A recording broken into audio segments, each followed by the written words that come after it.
Coordinates, kids, this is where the fun begins.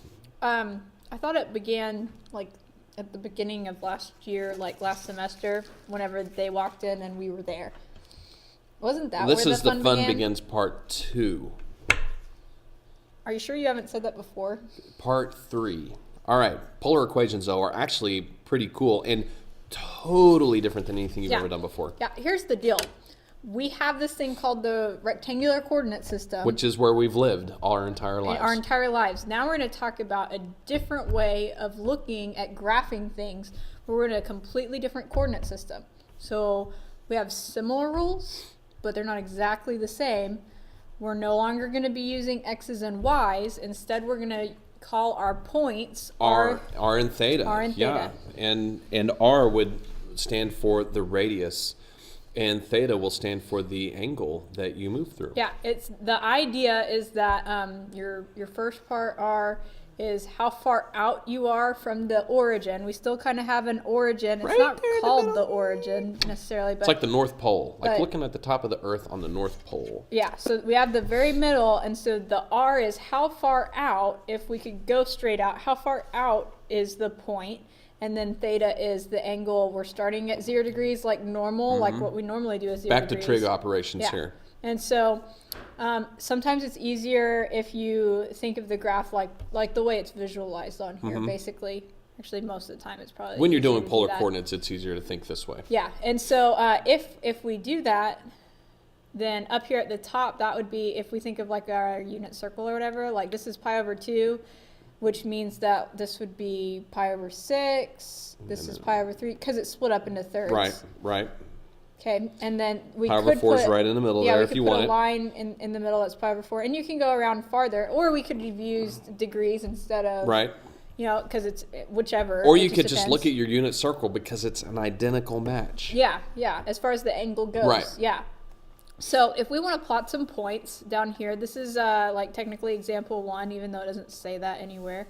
Plot the following points on a polar graph. So this first point, 2 comma pi over 3. Now, I like to start with theta. Interesting you say that. I often will as well start with theta. Yeah, because it's not real helpful to go out to first. We need to go to pi over 3, which is this line right here, pi over 3. So we need to rotate pi over 3 units. Yeah, so on this line, we're going to go 2 out, and so each of these marks is 1, so that 2 is right here. There you go. Oh, that is a different color. I was like, I didn't pick a very good that's color. it. That's P right there. That's P right there. 2 comma pi over 3. Yeah. Now you could go in order, but sometimes it can be a bit tricky, I feel, if you go in order. Yeah, but, especially if we look at this next problem here. Right. Because, okay, the radius. Oh, -1. Oh boy, this is. Ugh. We're talking about how far out it is in that direction, and so we have to have a concept of what having -1 instead of +1 means. So we still go to 3 pi over 4, which is going to be halfway over here. This is 3 pi over 4.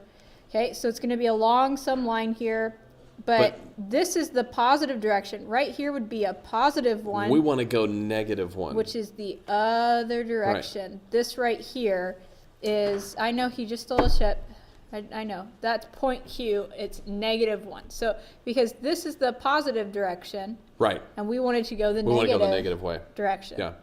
So and that part takes a little getting used to because that is the one trick with polar coordinates that can be a little challenging. That can definitely be a challenge. So let's try here 3 comma 225. So again, let's go to 225. Oh, but Q, that's why I think the angle is easier because you have to go to that angle. You got to go to that angle and then go. Right. Okay, anyway, 225 is over here. Right, 225 right there. We're going. Use your circle card for reference as always if you need. Absolutely. We go +3, so 0, 1, 2, 3. Right there. Put it yeah, that's a good one. And right that there. one's R. There we go. Okay. Just drawing them is not that bad. We're just going to do a whole lot more. And one thing, we'll talk about this on the next slide, but since we've got the picture up here, like... Oh, don't steal my thunder. Let me talk. Go ahead. There's more than one way to write each point. Oh, yes. That wasn't what you were going to say. Exactly what I was going to say. Ah. There's more than one way we can write each point. And so that's going to maybe give us some issues or whatever. But think about it like the way we did Q especially, we went to 3 pi over 4 and then we went to this side. Wouldn't that point also be, what's that angle on this side? Negative 315? Negative. Or negative 45? Pi over 4. Or negative pi over 4? Oh man, we just figured out 3 different ways.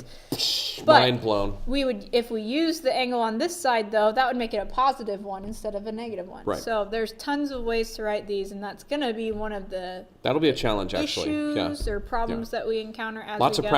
lots of practice, and you'll get it. Yeah. But you've got to practice it. You can't just look and do. Yeah. You gotta get some good practice in. Yep. All right. It's